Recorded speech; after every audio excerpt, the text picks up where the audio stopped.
Politician Simeon Nyachae was entrusted with a similar mandate then as Chief Secretary and highlights key political landmines likely to stand in the way of Matiangi.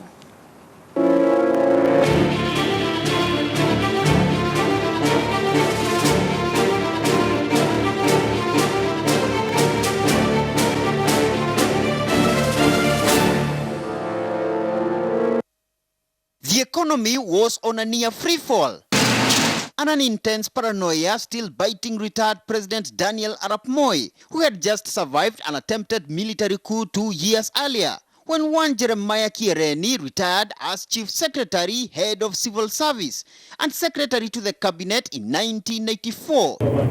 Yet Moi urgently needed a man to help fix his then politically and economically troubled government. That Mr. Fix-It turned out to be one Simeon Nyachae, a long-serving provincial administrator who took up the chief secretary's job with a widely unprecedented, abrasive and combative approach before his post was abolished 2 years later.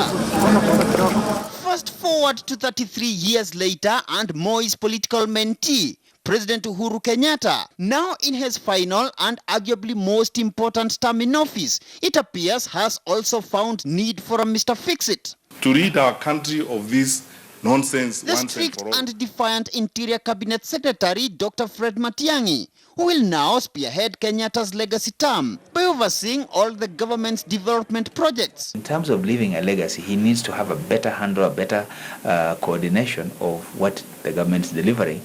And he's going to the person he believes is the go-to guy. He's the Mr. Fix, because every time he has given him a responsibility, he has fixed it. Under this mandate, Matiangi arguably towers above all his other cabinet colleagues, as he chairs the Cabinet National Development Coordination Committee, comprising all the 21 CSs, Attorney General Kihara Kariuki, and Head of Public Service Joseph Kinyua. Besides directly reporting to President Kenyatta, Matiangi will also get regular briefs from a similar technical committee, chaired by his principal secretary, Dr. Karanja Kibicho. This development model cascades down to 8 committees chaired by regional commissioners representing the former 8 provinces, who in turn get briefs from the 47 county commissioners within their jurisdiction. But this model is also reminiscent of a similar strategy adopted by KANU during Nyachae's tenure as Chief Secretary. Nyachae had devised what he called the District Focus for Rural Development, which sought to reduce unemployment in major cities by invigorating development upcountry with incentives to potential investors to reduce rural-urban migration. The DCs used to chair development programs, and they used to then supervise how national government functions or other projects were originated and how they were prioritized and how they were funded. So this function is coming back in a manner akin to the good old days of the District Focus for Rural Development. It is not a committee away from the cabinet. It is a subcommittee of the cabinet that will be able to inform itself all the way to the county on the projects that the central government or the national government is implementing. But Matiangi's appointment has not been without political shockwaves. Deputy President William Ruto was quick to support Kenyatta's directive through this tweet. But while Ruto retains his prestigious constitutional mantle as President Kenyatta's principal assistant, debate has been rife on whether Matiangi's new job somewhat steals the thunder from Ruto's 2022 campaigns, which have recently been largely angled on nationwide launch of development projects. Mimi siuzi makaa, mimi siuzi nyama, mimi ni mtu wa kupanga mambo ya maendeleo ya Kenya nikishirikiana na rais. Kwa hivyo hii kazi mimi ninafanya ni ile nimechaguliwa nifanye. Remember, the president has been addressing himself to this issue. Stop early campaigns, stop early campaigns.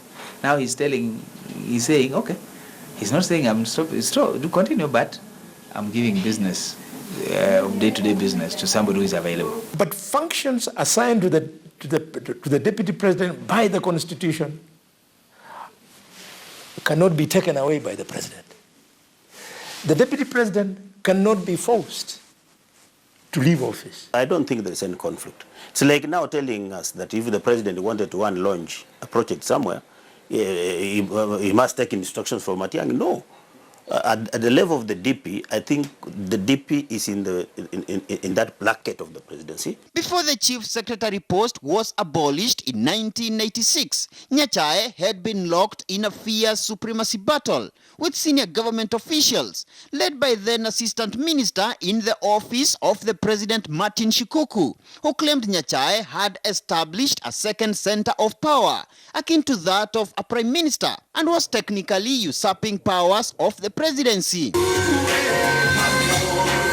But for Matiangi, besides the 2022 politics which have threatened to tear the ruling Jubilee Party apart, following President Kenyatta's cooperation deal with opposition leader Raila Odinga, the other headache, analysts argue, is whether his cabinet colleagues will heed the president's directive. So what the president has done is to streamline the operations of that ministry of coordination of national government, so that now Matiangi will have now the leverage, will have now the backing of the law and the authority to request for some information from various ministries. Matiangi is simply holding brief for somebody. Let's leave it at that. He's holding brief for somebody. This is not his job. This job is meant for somebody. Because it can't